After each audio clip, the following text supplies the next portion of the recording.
There are thousands of DOS games. Most of them are terrible. I play one selected at random with a 20-minute time limit and record it live. This is the result. Hello everyone, welcome back to another episode of the Random DOS Game Show. And today we have a game called The Endless Night, as indicated by this intro screen here. So this game is the first part of a two-part adventure. The first part is shareware, and it's a complete and fully playable game. However, once you have completed this quest, I am sure that you will want to continue the story by ordering the second part.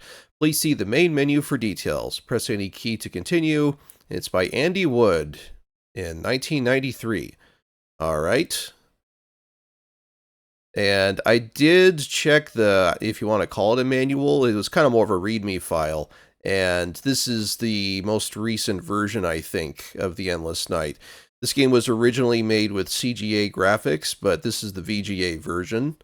And we got a little cutscene of a sunset here by the looks of things. And there's the title screen. So, I think we just go ahead and hit enter.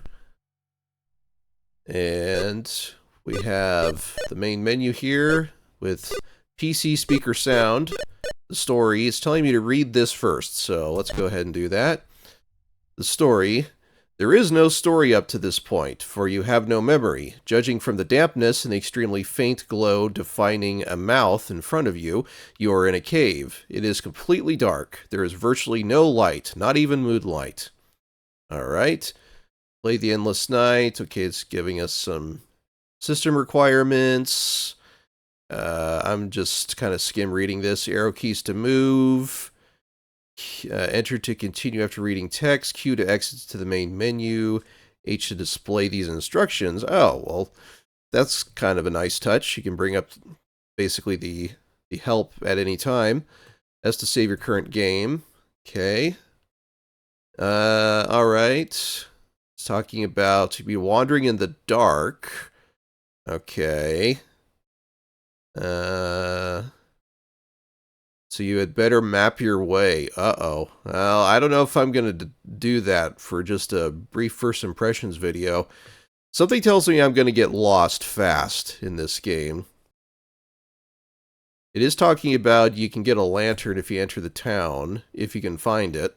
So let's just go ahead and begin the game.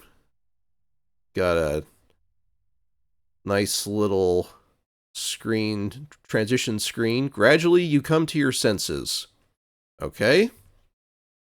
It is very dark. You get up and walk around.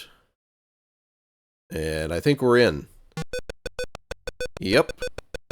And it is PC speaker sound still. And I'm using the arrow keys to move.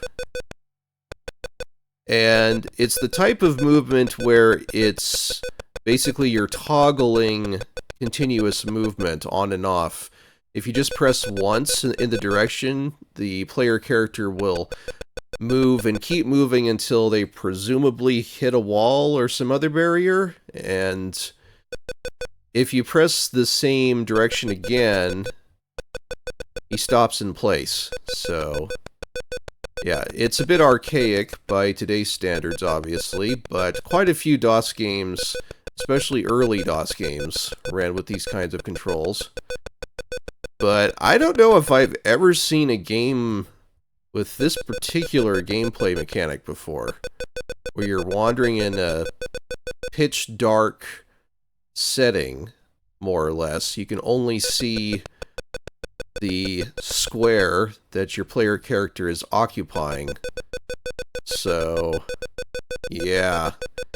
I definitely get what they mean when they suggested that I map this out, because, oh my goodness. I don't know how you're supposed to find your way around otherwise. Oof. Yeah. And if I was to map this out, it would take too...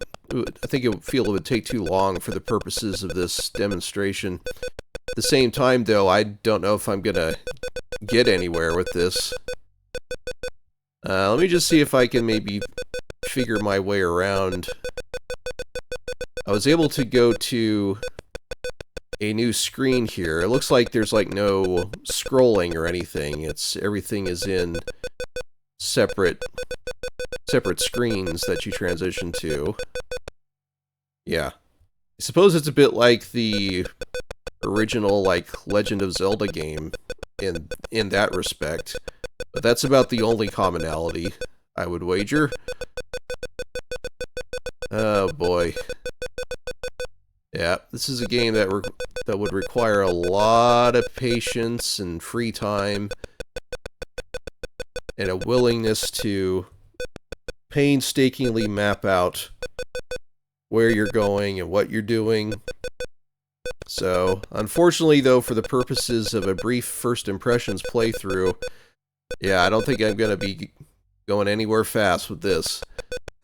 So, I think I might end up calling it here. I know I've only played it for a couple of minutes, but I don't want to draw this out for its own sake. So, maybe I'll see if I can get to one more screen. And I made it. Okay. And we're still in a pitch black environment. So, yeah, I think I'll go ahead and call it here. I think it said Q to quit. Yes. And this game, press Y. Yes. So that's The Endless Night by Mythic Art. And yeah, this strikes me as a prime example of a gameplay idea that may have sounded intriguing on paper, but it just kind of falls apart in execution.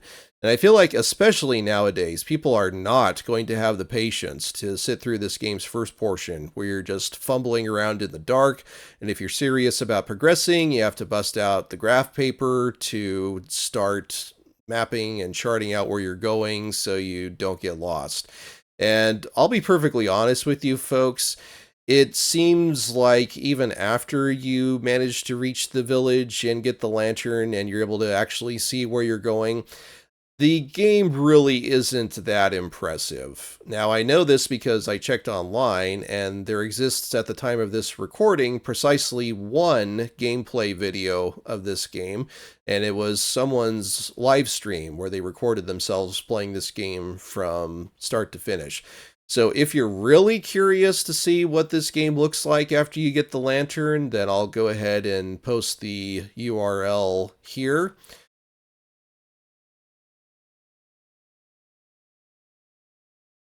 But it really didn't look all that impressive. Now, I get that this is a single developer, and that this was a free shareware title, so you probably have to cut it some slack for that, but I honestly wouldn't really recommend this title. Now, there is a sequel, and apparently the developer did add quite a few refinements and new gameplay mechanics, so maybe that's a more engaging title. So if that crops up on the Random DOS Games show at some point, we'll go ahead and try it out, and maybe it'll be a better experience. But for this initial entry, it's really not that good, I feel.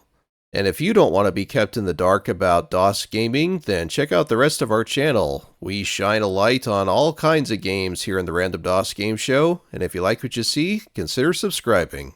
But that'll do for now. Looks like it's lights out for this entry. And until next time, take care, everyone. Oh, look at this. When I went to quit to DOS, I got a very important screen, and it's the developer extolling people to support the shareware model. So, alright, press enter to add. Whoa! Inundating me with please register comments and please register, and it kicked me out.